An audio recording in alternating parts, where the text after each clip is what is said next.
आपका प्रेम, आपकी सहानुभूति, उसके लिए बार बार वंदन। भैया मैं नहीं। तो जो बुजुर्ग थे उनमें से उन्होंने कहा, मिसर जी, जिस नगर में या जिस बस्ती में कोई ब्राह्मण, कोई तितिक्षु तपस्वी ब्राह्मण, कोई संत, गौ माता या कोई भी किसी भी जाति का सच्चा पवित्र कर्मनिष्ठ व्यक्ति यदि भूखा प्यासा रह करके कष्ट सहन करता है तो उसके प्रभाव से पूरी बस्ती पे आपदा आती है, कोई न कोई संकट आता है, महामारी, अकाल, दुर्भिक्ष, ये सब पूरी बस्ती को झेलना पड़ता है। इसलिए आप हमें संकट में क्यों डालने डोल रहे हैं? तो उत्तर क्या दिया, भैया आप बिल्कुल सच कह रहे हैं, आपका एक भी अक्षर और शब्द असत्य नहीं है, परंतु जिनके नाम आपने गिनाए हैं ना, ब्राह्मण, संत और जो भी, यदि कोई अपने नियम की कटिबद्धता बस तितिक्षायुक्त जीवन जी रहा है, संयमित जीवन जी रहा है, और फिर उसके उस संयम में जा करके यदि इस प्रकार से तुम आए हो, ऐसे कोई यदि दान दे, ये पहुंचाए, तो उसकी साधना भंग करने का अपराध ज़्यादा बड़ा अपराध होगा। इसलिए आप अपना इस अन्न को पूरे को ले जाओ, मुझे नहीं चाहिए। खूब सिर से तक आग्रह किया, प्रार्थना की, पर प्यारे ने एक अन्न का दाना तक स्वीकार नहीं किया। ये वो वंश है, मिस्र वंश में जिन्होंने जन्म पाया है वो सभी वंदनीय। यदि कहीं मेरी आवाज़ सुन रहे हो, अपनी प्राण चेतना को जागृत कर लें। आपका वंश कैसा है, आपका रक्त कैसा है। यदि आप गलत मार्ग का अनुसरण कर रहे हैं तो इन पूर्वजों के प्रति आप बहुत बड़ा अत्याचार कर रहे हैं, ये माना जाएगा। अपने वंश के प्रति बहुत ही बड़ी गद्दारी कर रहे हैं, ये इसका भुगतान आपको करना पड़ेगा, चाहे वो कोई भी हो। मेरे तो वंदनीय हैं, क्योंकि ये रक्त की बूंद बूंद मेरी वंदनीय है, परंतु आपको इसका प्रतिफल अवश्य भोगना होगा।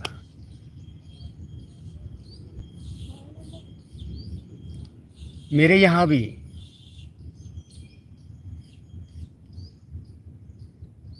सर्वज्ञराम मिश्रा डीएम जी महाराज हाथरस के और शैलजाकांत मिश्रा जी महाराज, दो मिश्राओं ने मिलकर के यहाँ की कुछ छली मलिन साधुओं के साथ संगोष्ठी कर करके पूज्य बाबा महाराज की इस पावन स्थली पर से मेरे आवास को हटाया। छोटी सी टूटी फूटी कुटिया थी, आपने देखा था, उसे हटाया,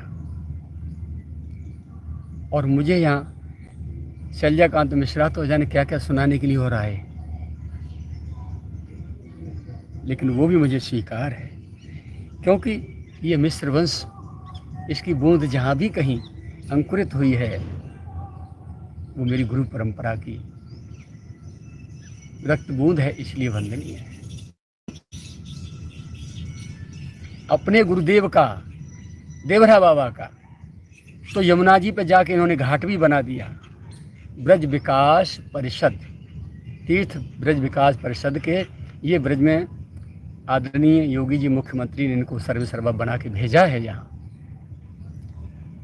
तो अपने गुरु के लिए तुम यमुना जी में घाट भी बना रहे हैं जाकर के, और यहाँ इस मिश्र वंश के केंद्र को, किले को, ध्वजा को नष्ट करने के लिए सेवक की छोटी सी कुटिया को भी हटा दिया यहाँ से। जो आज चारों तरफ कुत्ता, सुअर, चिलमची, गंजेड़ी, भंगेड़ी लोग इस स्थली को दूषित कर बना रहे हैं। क्या कहूँ इनकी दुर्बुद्धि के लिए। फुल पावर में आकर के भी एनजीटी का सहारा भी इन्होंने लिया, लेकिन एनजीटी ने एक तो आदेश किया है पूरा नो कंस्ट्रक्शन जोन, कुछ भी नहीं रहेगा, और दूसरा आदेश मैंने डाल दिया था, वहाँ बड़ी प्रॉपर्टी शो कर दी थी समाधि स्थल को, तो मेरे में अलग से आदेश हुआ है कि समाधि और मंदिर कुटिया और जो संत भजन के पर्पज से रहे, नॉट रिमूव। जिला जज का स्टे भी है, हाईकोर्ट की डायरेक्शन भी है, लेकिन इन्होंने किसी एक साधु की, और साधु क्या कहूँ, गुरु शरणानंद और उनके चेले चपाटों की भड़ास की शिकार होकर के मेरी कुटिया को हटाया। आज आप सब देख रहे हैं कि ऐसे दिव्यतम महापुरुष की समाधि स्थल पर कैसा तांडव हो रहा है, जहाँ पैसे का कभी स्पर्श नहीं था, लेन देन नहीं था, देने पर भी नहीं लिया जाता था, उनकी परंपराओं को पूरी तरह बखूबी निभाया जाता था। आज वहाँ खुलेआम पंडागिरी हो रही है, यहीं चिलम भांग गांजे चल रहे हैं, यहीं अत्याचार दुराचार क्या क्या हो रहा है, रात दिन मुश्किल हो रही है मेरा जीना यहाँ। लेकिन करूँ क्या, मिश्र वंश के ही ये दो, सर्वग्राम मिश्रा जिलाधिकारी मथुरा और शैलजाकांत मिश्रा तीर्थ ब्रज विकास परिषद के महापुरुष, इन्होंने ही ये सब लीला की है। सर्वे सर्वा हैं। आप ब्रज का विकास करने के लिए आए या विनाश करने के लिए, ये तो आप जाने, लेकिन अपने गुरुदेव के यहाँ देवरा घाट बना करके और विश्व के गुरु के यहाँ कन्हैया के प्राण प्यारे बाबा ब्रजवासियों के जीवन प्राण सचल गोवर्धन की तलहटी को ध्वस्त कर दिया आपने आकर के। हर बुजुर्ग के पास बुजुर्ग एक सेवक होता है, नाती बेटा किसी लिए किए जाते हैं, बुढ़ापे में उसकी देख रेख करें। गुरु की परंपरा में गुरुओं के पास, बुजुर्ग गुरुओं के पास में सेवक क्यों रहते हैं, उनके वृद्धावस्था को सार संभार कर सकें। तो क्या पूज्य पंडित जी महाराज के पास इस सेवक की जरूरत नहीं थी? बालकाल से जिसने एक क्षण के लिए भी इनको नहीं छोड़ा, और आज अपनी उस पावर का प्रयोग करके आपने प्रशासन को ठोक करके कुटिया को फाड़ के फेंक दिया। कम से कम 15-20 लाख के तो ग्रंथ उसमें नष्ट हुए हैं, जो पूज्य बाबा महाराज के जीवन चरित्र और उपदेश वाणी थे, जिनसे जगत का कल्याण हो रहा था। एक पैसा नहीं किसी ने प्रकाशित करा के भेज दिए, निःशुल्क वितरण हो रहा था अब तक, वो ग्रंथ भी इसमें नष्ट हुए।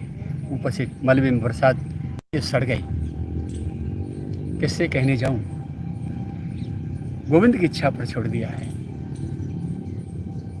जो भी है प्रभु की इच्छा, हर इच्छा। क्या करेंगे ये जाने, मैं तो कुछ करने की सामर्थ्य में भी नहीं हूँ, और सामर्थ्य भी बहुत है इनकी कृपा से, लेकिन मेरी साधुता और उनका, वो कहते थे भाई साधु कैसा, वो साधु कैसा जो सहनशील न हो। जी रहा हूँ जैसा भी जीवन है अपनी मस्ती में, मैं राजी हूँ उसी में जिसमें तेरी रजा है। मैंने गिरिराज जी और महाराज जी की इच्छा मान करके इसको सह लिया है, लेकिन इतना अवश्य जानता हूँ इनका मंगल नहीं होगा जिन्होंने कुटिया तोड़ी तोड़वाई है। ये रजोगुणी साधु अत्याचार का पैसा लेकर के अपना भरण पोषण ऐश कर रहे हैं, हेलीकॉप्टरों तक में मेंटेन कर रहे हैं, किलोमीटरों में जमीन हड़प के आश्रम में बना बना के मौज कर रहे हैं। और इस दिव्य महापुरुष के एक छोटे से शिशु की ये कुटिया बर्दाश्त नहीं हुई इनको। इनको जहाँ भी जगह दिखाई देती है वहाँ उसको हड़पने की कोशिश करते हैं, उसको हथियाने की कोशिश करते हैं। जो भी सरकार नई बन के आती है, मुख्यमंत्री बगल में जाके बैठ जाते हैं गुरु शरणानंद, और उनके दबाव में आकर के बहुत बड़े साधु हैं साहब, प्रशासन दबाव में आता है, फिर ये मनमानी करते हैं। मैं ये कह दूं कि ब्रज में नहीं, पूरे भारत में जहाँ भी ये अघासुर का काम कर रहे हैं ये श्रीमान, तो कोई अतिशयोक्ति नहीं होगी।